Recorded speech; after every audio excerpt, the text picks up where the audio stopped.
What up, world? How y'all doing? J Tuck here. Welcome back to Uncomfortable Conversation. So this time I want to talk to my truck drivers, whether mainly the owner operators. I've been quiet. I've listened. I've been in numerous chats. I got a homie that has a great group podcast, trucker lounge or trucker discussion that I join all the time. So shout out to him. Shout out to my boy ETA. This is definitely one of the topics that we've discussed amongst a whole bunch of truck drivers.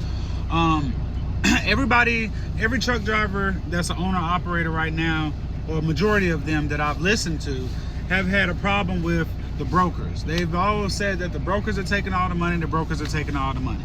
Now, I want to play devil's advocate for a moment and ask the uncomfortable question about what is so hard with not using brokers. Why do truck drivers feel like they have to use a broker in the first place? I mean, all the broker is a middleman. I mean, correct me if I'm wrong. Now, I'm a company driver. As you know, I always have company jackets, clothes on. You know, you guys see the company trailers that I pull. I'm a company driver, so I don't really deal with the same adversities that the owner-operators have. So I know nothing about it. I'm only asking this uncomfortable question to gain knowledge on what the real issues are throughout this field and industry. Now, I'll say just about 96% of the truck drivers that are owner-operators literally say that the brokers are taking all of the money, that they want transparency. That comes up in a lot of group chats that I'm in. It comes up in a lot of just different chats that I go into, communities, truck driving communities. Just about majority of the owner operators feel the same way. I always ask the uncomfortable question, besides booking your own loads, what are some ways that we can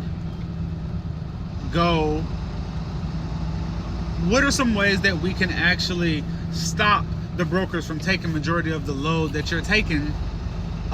Because if the issue is that they're stealing the money and they're taking money and they're booking the load at a higher price and then lowballing y'all at the price, and that's what transparency is supposed to do.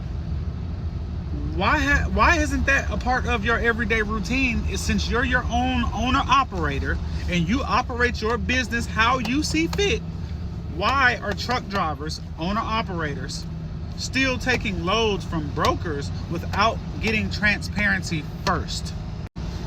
If the broker will not give it to you, how are you still moving that load? So as a company driver, let me just give you some rules and regulations that I have. Number one, if I work a whole week and I'm supposed to get paid every week and I do not get my check, that truck does not move unless somebody tells me where my money is my check on the way? Oh, there was a typo, we're gonna do an off-cycle check for you. That truck will not move. If I have a bonus that's supposed to be on my check, or if there's any extra type of money, or my check is not wrong, my check is not right, I'm calling HR. I'm on the horn with them trying to get these numbers down, and my truck is not moving until I get to the bottom line or the bottom dollar on where my money is. So as an owner operator, I would like to ask the uncomfortable question, why are you guys still moving your trucks if you guys aren't getting transparency as you guys requested? It is your business. Meanwhile, it is your responsibility to make sure you know what you get paid.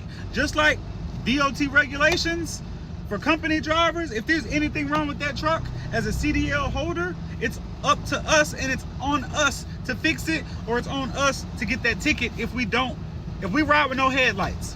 That's on the truck driver, right? So if an owner operator agrees to take a load and they take a load thinking that it's $1,500, but really it's worth $2,500, and you ask for transparency before picking up this load and you never receive it, wouldn't common sense tell you guys to not take that load? I mean, I'm asking an uncomfortable question here because I get sick of hearing it when I'm in these chats. I hear everybody bickering and complaining, and we need to stand together. We need to stand together and band against these brokers. Bro, you can't do that when you're your own entity.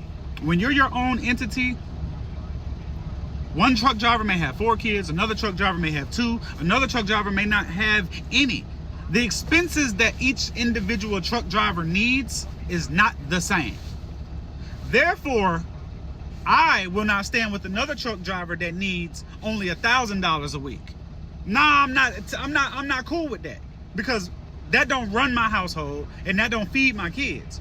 And it might be the same for another driver that doesn't agree with what I need to make me and make mine move accordingly, because they may have more obligations. See, the obligations of personal life is what makes the trucking world so segregated. And you guys have to understand that. There will never be a common ground if you run your own business. No gas station operates the same way. No gas station has the same needs and wants as the other.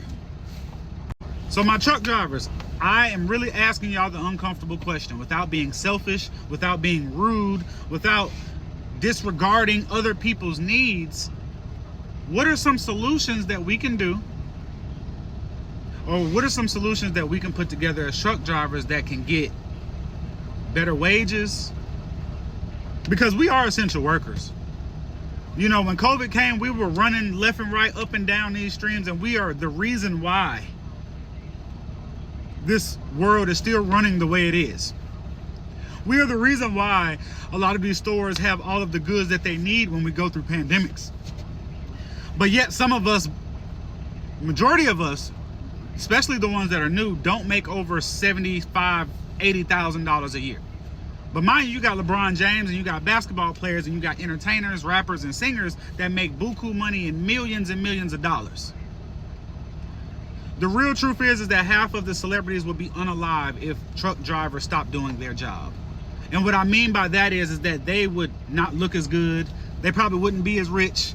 Some of the things that they do to enhance their bodies and their face with the makeup, and they enhance, like, what about Pro Tools? If Pro Tools just ran out everywhere, and I'm just throwing hypotheticals out, what we deliver on trucks, we literally, everything is delivered on a truck. I want y'all to know that.